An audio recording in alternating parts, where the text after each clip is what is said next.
what happens when a comet crashes into a planet? In July of 1994, it really happened when around 21 to 2 kilometre sized fragments of comet Shoemaker-Levy 9 plunged into Jupiter.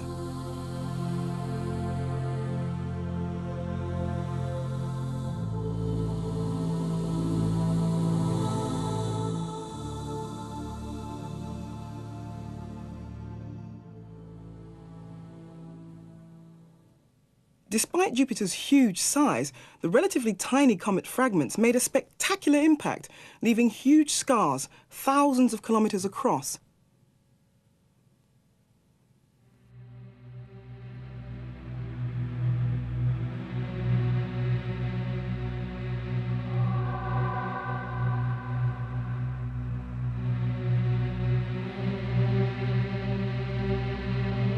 Well, this crater was the first meteorite crater in the world that was shown to be a meteorite crater. So it was extremely important in that first intellectual step to recognize that, yes, indeed, very large objects do fall out of the sky and make holes in the ground.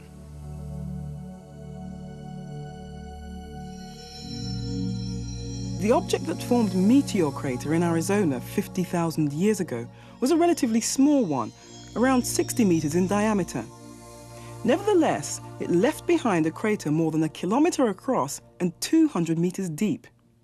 Had just one of the Shoemaker-Levy fragments hit the Earth, it would have had a destructive force of more than 20,000 megatons of explosive and would have produced a crater 20 kilometers wide.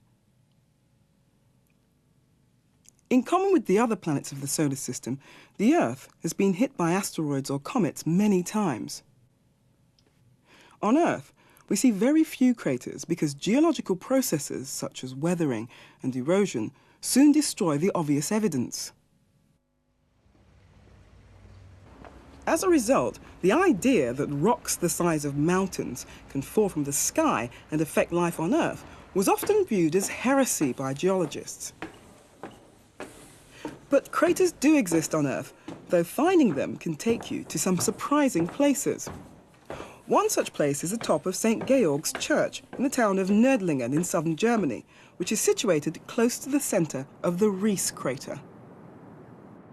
Well, that was some climb. As I've walked around the tower, then everywhere on the horizon I can see a single topographic expression of the crater, and that's the crater rim.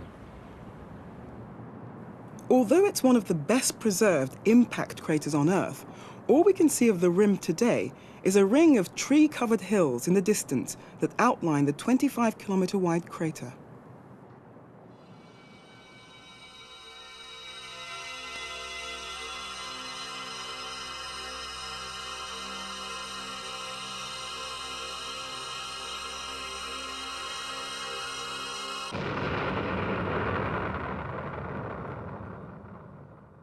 The asteroid that formed the Riess crater was more than 1 kilometre in diameter, roughly the same size as the walled town of Nördlingen. St. Georg's Church bears witness to this cosmic event, as it's built from a rock called swavite, which was formed as a result of the impact. Yet for hundreds of years, the inhabitants of Nördlingen had no idea that they were living on the site of a catastrophe of truly cosmic proportions. The Romans used a swivite here for building purposes in 1805 or so. We had the first scientific description of the Riess crater here. So, for example, Fluel or von Gümbel, they were the old geologists here in Bavaria. By the time we get a map, the 1848, we're actually seeing the rocks described as volcanic. Yeah, that's right. This is the oldest mapping of the Riess geology, coming from 1848. Now the geologists who produced the map found a circular structure of almost 25 kilometers in diameter and explained it as a volcanic crater. So when did the impact idea first surface? 1904. There was a scientist, Werner, he first described the Riess crater as an impact structure. And did anybody believe him? Nobody. Nobody. It's the same happened a couple of decades later with Schuster, who did the same. He picked up this idea, but he it was the same fate for him. Nobody believed him. So when did an impact really become the settled argument for the origin of the Reese crater?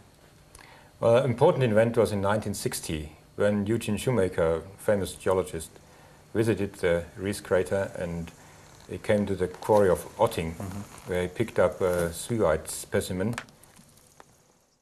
What Shoemaker and his colleague Ed Chow had found was conclusive evidence that the swavite is indeed the product of an impact. When we examine these rocks, we can see that they're composed of various fragments.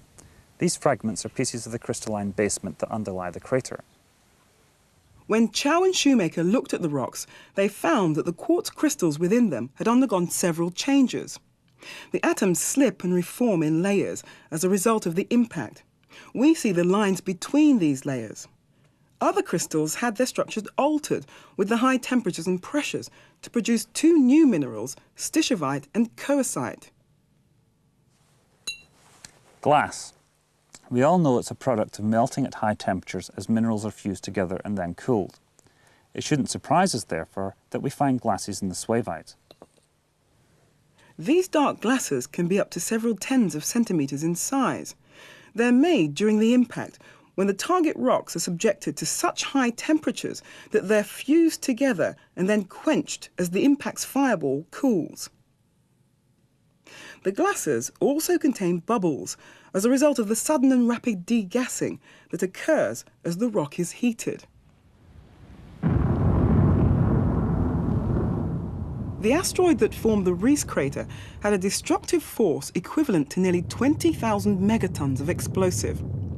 Nuclear explosions are one way of reproducing the high pressures and temperatures that occur during an impact. Fortunately, there are some safer experiments that enable us to model impact processes. In the late 1980s, Peter Schultz, working at the NASA Ames Research Center, used a compressed air gun to accelerate a projectile to several kilometers per second to study the formation of craters. The whole process lasts less than a second, so high-speed cameras are used to record the action.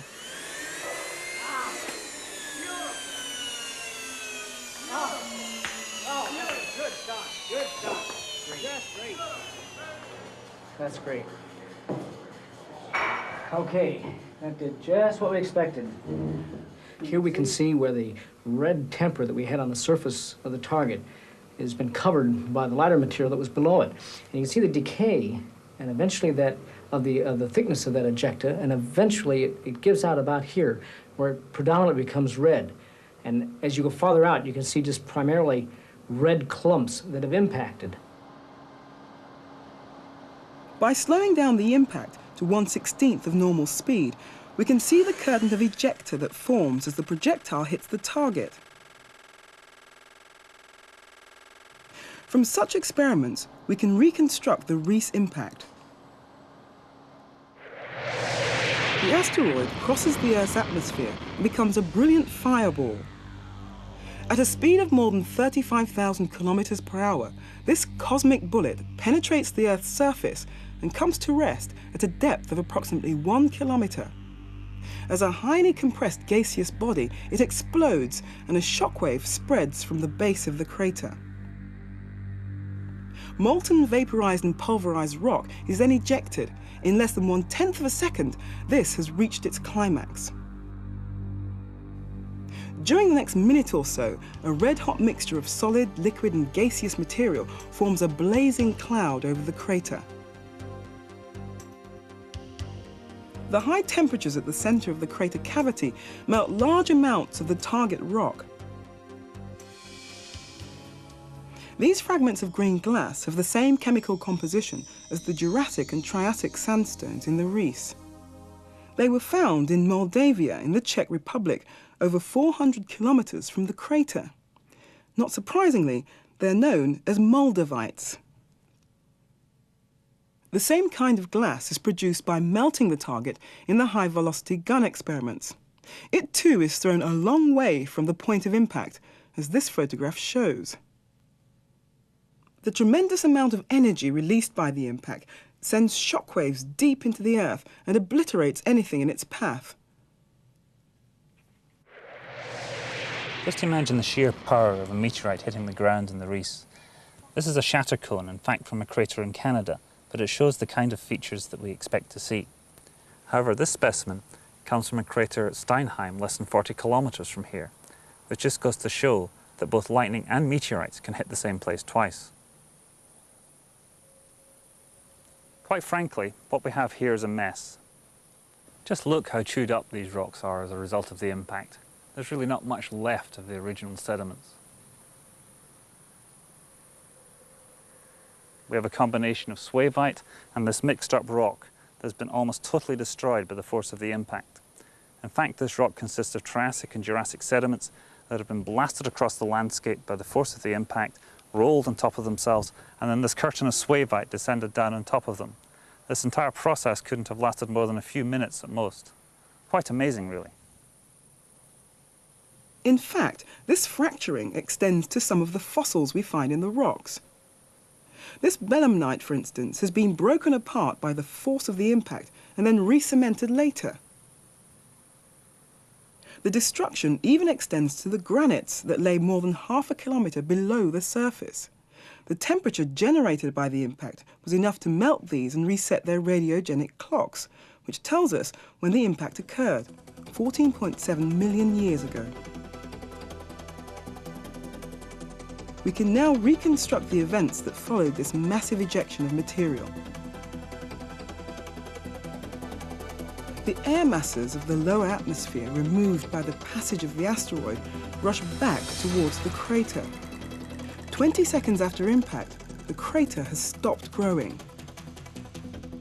A transient crater has developed 15 kilometers wide and 4.5 kilometers deep.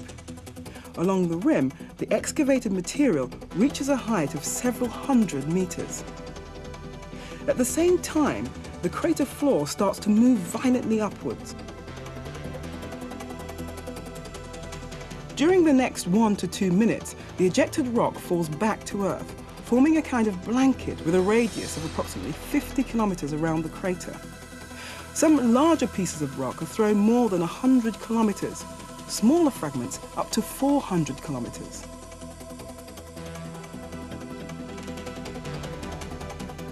Finally, the blazing cloud over the center of the crater begins to collapse. This red-hot mixture of solid, liquid, and gaseous material falls into the crater and onto the blanket of ejecta.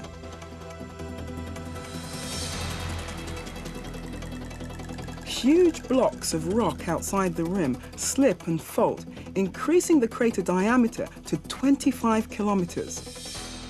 Within 5 minutes after impact, all explosive action has ceased. 6,500 square kilometers are devastated. Practically all the flora and fauna within a 100-kilometer radius of the point of impact have been blotted out. The ground is covered with a steaming mass of broken rock. Enough dust and ash has been thrown into the stratosphere to lower the temperatures in the northern hemisphere.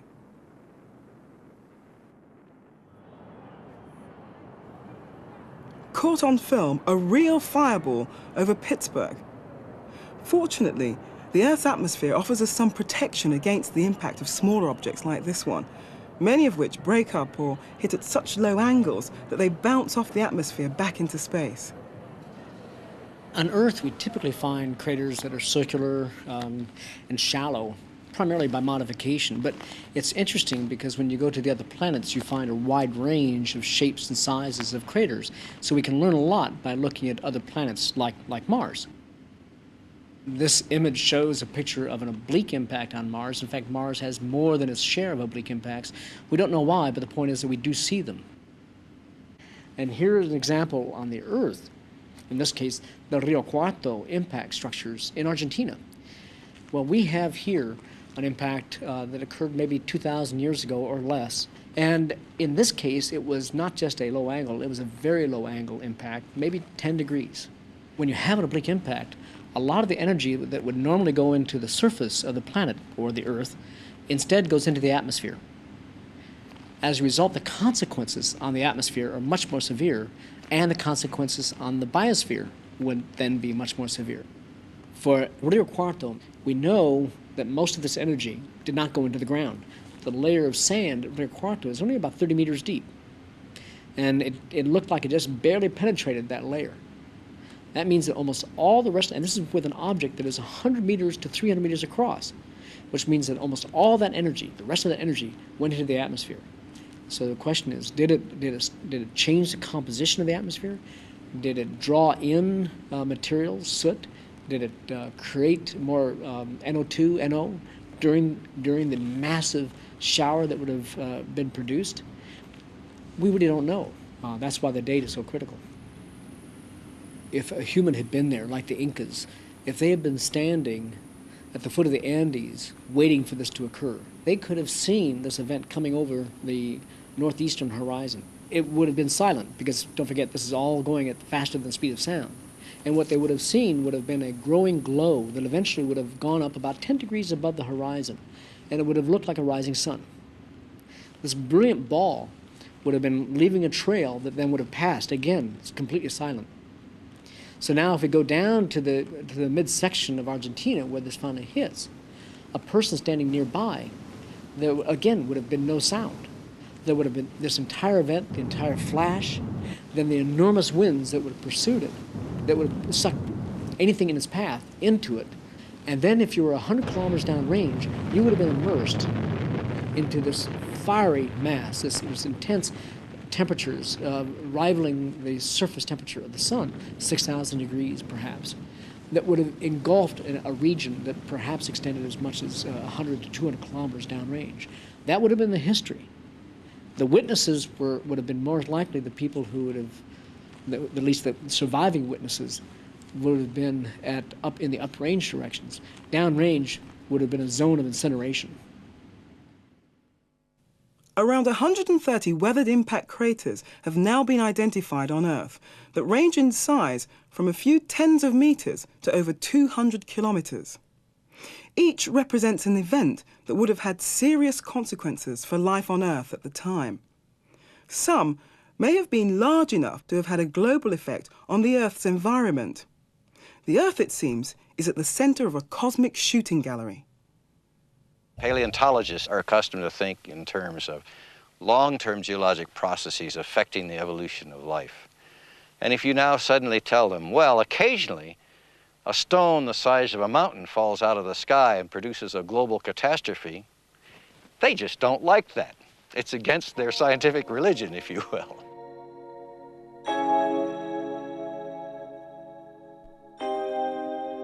Maybe it looks obvious now that the craters on the moon were formed by impact, but in fact, the vast majority of scientists who studied the moon, astronomers in particular, at the time that I began this work, thought that these craters on the moon were probably formed by volcanoes. That had been the prevailing idea for a century before.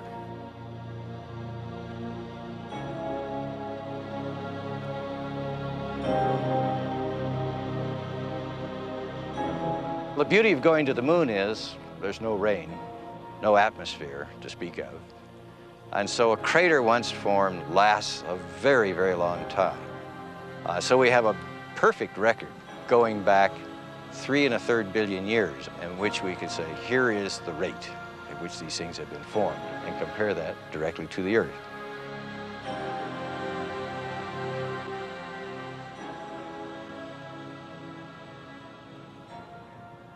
Fortunately, stones the size of mountains don't fall from the sky very often.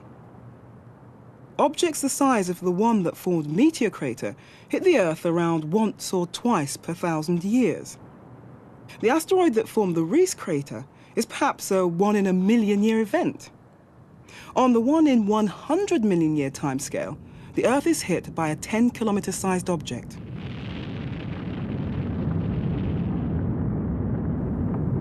Surprisingly, it's the objects greater than 10 meters that start to become really worrisome. In 1908, a meteor exploded in the atmosphere above Tunguska in central Siberia. The blast flattened trees over an area of 3,000 square kilometers. If you imagine what happened with Tunguska, and imagine if you take that from Siberia and put it into downtown London or into Europe, and imagine the consequences. Now you magnify that to the scale that we see at Rio Cuarto, up by a factor of 10 to 100. Then you realize that we are dealing with some massive effects on the local populace. This is not causing a global extinction event, but it would cause a regional devastation that would, I think, change not just attitudes but religions. I think if we now scale that up to a more even rarer event, for example, I estimate Rio Cuarto would have been about a once in 4 million year event to be able to occur on land at that angle. So now let's think about something that is maybe another factor of 5, 10 bigger. Then I think it really depends on where it occurs. Is it on ocean? Is it on land? And I also think it depends on what the angle is. I think you need the big events, the things that are larger than about 2-3 kilometers across, to do global mass murder of the Earth. You need to have a much bigger event than Rio Cuarto. In February 1994, a large explosion occurred over the Pacific Ocean, equivalent to perhaps 10 to 100 kilotons of TNT. It was seen by Japanese fishermen, but otherwise went unnoticed, despite being the largest event in more than a decade. Most of these smaller objects are usually stopped by the atmosphere. Using satellites designed to detect the launch of nuclear weapons and to track space debris, the United States Air Force monitors the atmosphere for explosions all the time. One of the benefits of the monitoring space debris and entry vehicles has been that there now is a much greater realization that we are slammed a lot more often than we had believed by objects coming from outer space. The one that the Japanese fishermen saw, that particular event I think was about a 20 kiloton event. So it was something that was major. It didn't cause massive extinctions or massive life loss, but it was clearly a brilliant flash. How big it was really depends.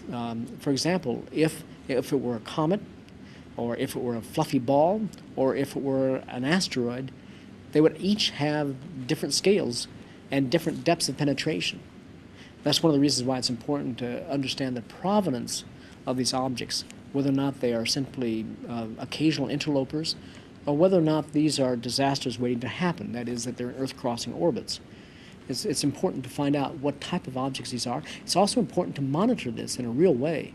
That's why the Shoemaker-Levy collision was so important on Jupiter. We were witness to an event that would have caused probably mass extinction on the Earth, and we were able to witness it in an armchair on the Earth. I think that's the type of thing that we can learn by scaling all these different events. The one that the Japanese fishermen saw, the ones that we see at Rio Cuarto, and other craters on the Earth.